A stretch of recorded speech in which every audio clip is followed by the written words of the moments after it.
പ്രവർത്തിക്കുന്ന റസാഖ് മാഷ് ജയിക്കേണ്ടത് ഈ നാടിൻ്റെ ആവശ്യമാണ്, നമ്മുടെ ആവശ്യമാണ്. അതിലുപരി കുന്നമംഗലത്തിൻ്റെ വ്യാവസായിക സംരംഭങ്ങൾക്ക് തുടക്കം കുറിക്കാൻ റസാഖ് മാഷ് നമുക്ക് ജയിച്ചേ പറ്റൂ.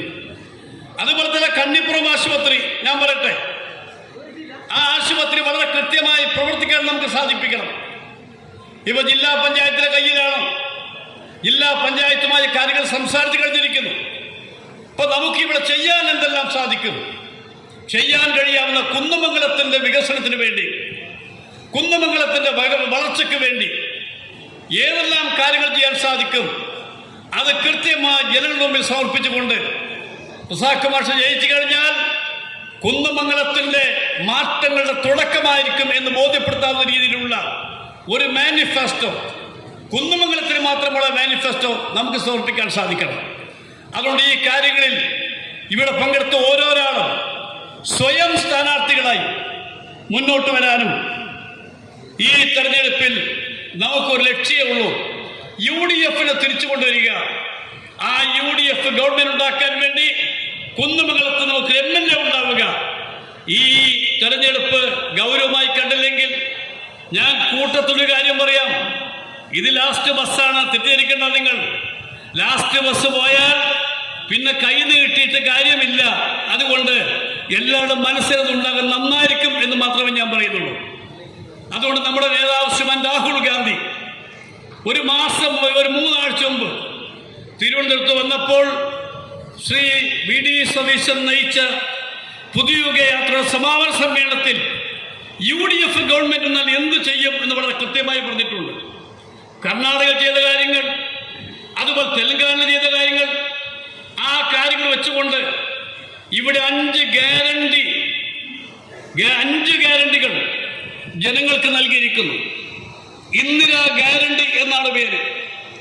ആ ഗ്യാരണ്ടി 1, സ്ത്രീകൾക്ക് KSRTC സൗജന്യ യാത്ര. നിങ്ങൾ ആലോചിക്കണം, സൗജന്യ യാത്ര തെലങ്കാനയിൽ നടക്കുന്നു, കർണാടകത്തിൽ നടക്കുന്നു. അത് കഴിഞ്ഞാൽ കോളേജ് വിദ്യാർത്ഥിനികൾക്ക്, ഇപ്പൊ നിങ്ങളുടെ വീട്ടിൽ ഒരു പെൺകുട്ടി കോളേജിൽ പഠിക്കുന്നുണ്ടെങ്കിൽ പ്രതിമാസം 1000 രൂപ ആ കുട്ടിയുടെ അക്കൗണ്ടിലേക്ക് ഗവൺമെന്റ് ഇട്ട് കൊടുക്കും പഠിക്കാൻ വേണ്ടി. ഇത് നമ്മുടെ പ്രേരണ പത്രികയിലെ പ്രധാനപ്പെട്ട കാര്യങ്ങളാണ്. അത് കഴിഞ്ഞാൽ ക്ഷേമ പെൻഷനുകൾ, അത് 3000 രൂപ എന്ന് പ്രഖ്യാപിച്ചിരിക്കുന്നു.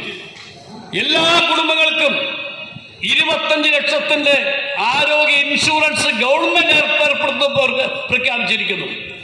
കാരണം നിങ്ങൾക്കറിയാം, ഇന്ന് ആളുകൾക്ക് ചികിത്സ എന്ന് പറഞ്ഞാൽ പേടിയാണ്. കാരണം ലക്ഷങ്ങളാണ് വേണ്ടത്, അവർക്ക് മാർഗമില്ല. ആ കാലഘട്ടത്തിൽ 25 ലക്ഷത്തിന്റെ ആരോഗ്യ ഇൻഷുറൻസ് സംസ്ഥാന ഗവൺമെന്റ് നൽകുമെന്ന് പ്രഖ്യാപിച്ചു കഴിഞ്ഞിരിക്കുന്നു. അതുപോലെ യുവജനങ്ങൾക്ക് ഈ ബിസിനസ് ആരംഭിക്കാൻ വേണ്ടി 5 ലക്ഷം രൂപ പലിശരഹിത വായ്പ കൊടുക്കാൻ തീരുമാനിച്ചിരിക്കുന്നു. പ്രായമുള്ളവർക്ക് പ്രത്യേക ക്ഷേമ വകുപ്പ് രൂപീകരിക്കാൻ തീരുമാനിച്ചിരിക്കുന്നു. ഞാൻ പറഞ്ഞു വരുന്നത്, ഈ 5 കാര്യങ്ങൾ നിങ്ങൾ ജനങ്ങളെ അറിയിക്കാൻ വീടുകളെത്തണമെന്ന് മാത്രമല്ല, ജനങ്ങളുടെ മനസ്സ് നിങ്ങൾ പഠിക്കണം. കാരണം നമ്മുടെ നാട്ടിൽ ഇപ്പോൾ CPM-കാർ ഉൾപ്പെടെ പറയുന്നത്, നിങ്ങൾ ശക്തമായി നിന്നാൽ ഞങ്ങൾ നിങ്ങളെ സഹായിക്കുമെന്നുള്ളതാണ്.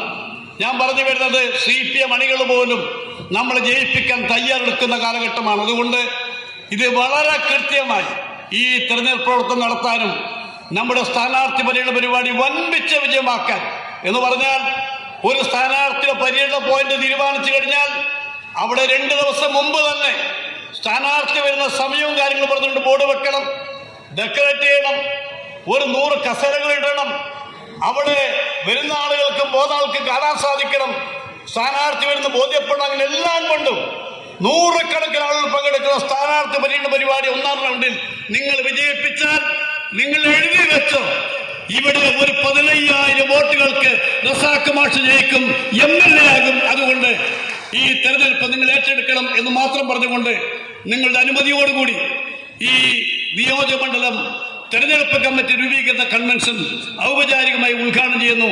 നന്ദി, നമസ്കാരം, ജയ് ഹിന്ദ്.